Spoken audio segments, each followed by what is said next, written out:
Our first step in dealing with Cantor distribution rigorously is to show that the fn's that we defined in the last video, they converge to f uniformly.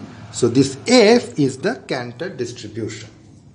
Now remember that this f is what we are trying to define. We do not even know its existence at this point.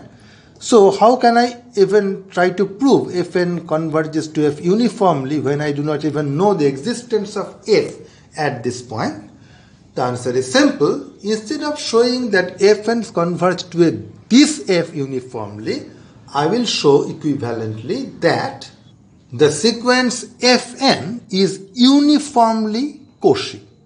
We know that any uniformly Cauchy sequence must converge uniformly. Then I will define f as that uniform limit, and conversely, if this holds, then this also must hold. So instead of showing this, we shall show this. The exact definition of something being uniformly Cauchy is this. For all epsilon, I will eventually want fm minus fn, these things to be within epsilon of each other. Now, I want mn to be just large enough, so for all epsilon there exists a capital N such that whenever you take m and n large enough, whatever x you take, you should have this. Why is it uniformly Cauchy? It is uniformly Cauchy because this for all x is after this there exists n. So this n is chosen only with the knowledge about epsilon. The same n works for all x's. If I take this before here, in that case that n could depend both on epsilon and on x, then it will be just point-wise Cauchy. We are interested in uniformly Cauchy. Whenever you want to prove any such statement that starts with a for all, the first step is take any epsilon greater than 0. Now we quickly recall from the last video that if I take f capital N for any capital N, in that case its slant parts, the oblique parts, have height 2 to the power minus n. And when you increase this n to n plus 1, n plus 2, etc., all the change will occur in this slant part, inside the slant part. So all the changes will be confined to a range of 2 to the power minus n.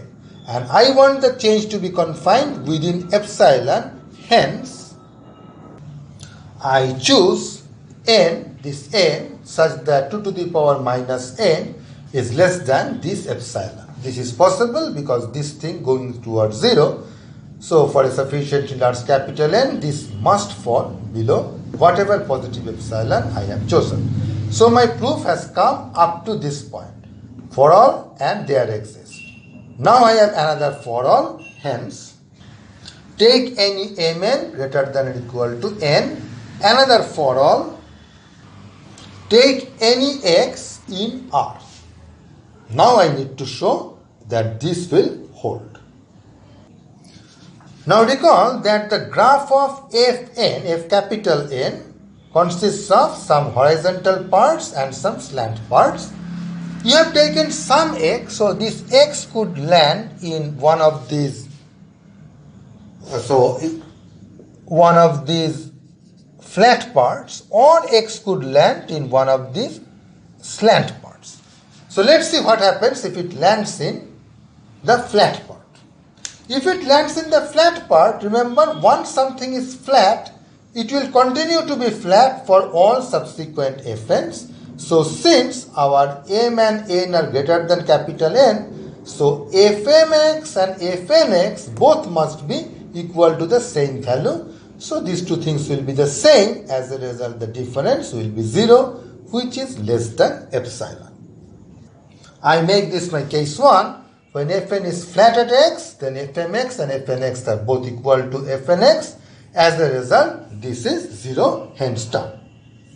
Now in case 2, I consider an x like this, so it is in the oblique part. Now fm and fn will be somewhat different. So I am just showing this thing, which is either fm or fn, a typical picture. and this is the x. So it is somewhere here. Now observe that this is a flat region and this is a flat region. So I will consider this as B and this as A. So the x value here is B and the x value here is A. In that case, I can say that since it is part of this flat region, so Fn at B is same as Fm at B, same as Fn at B. So in case 2, Fn is oblique and AB is the x range over which the oblique part continues. In that case, at the two end points, because they are part of the flat regions, I see that Fma, Fna, they are both equal to F capital in A, and similarly for B. Now notice that this height is 2 to the power minus n. That is this height. So the difference between these two numbers is 2 to the power minus capital N. This Fmx must lie between them, and Fnx also lies between them.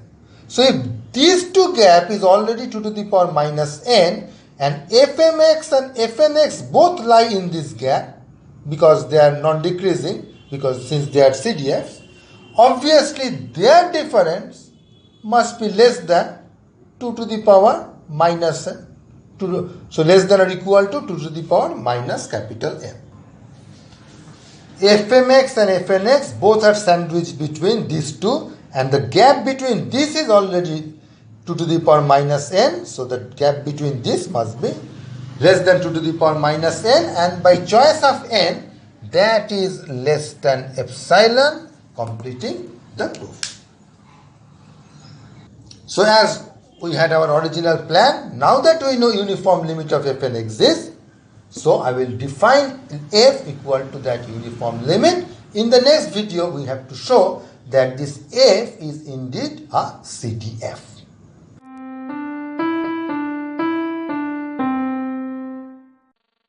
In this exercise, I give you any x in R that is fixed. I do not tell you what x that is. Now you consider f13x minus f20x. Then what can you say about the difference? It must be less than or equal to 2 to the power minus 20. B, it must be less than or equal to 2 to the power minus 13, but may be greater than 2 to the power minus 20 for some particular choice of x. And C is must be less than or equal to 2 to the power minus 7. The difference between them is 7, but may be greater than 2 to the power minus 30. Which one of them do you think must be true? Or maybe none of them is true in general.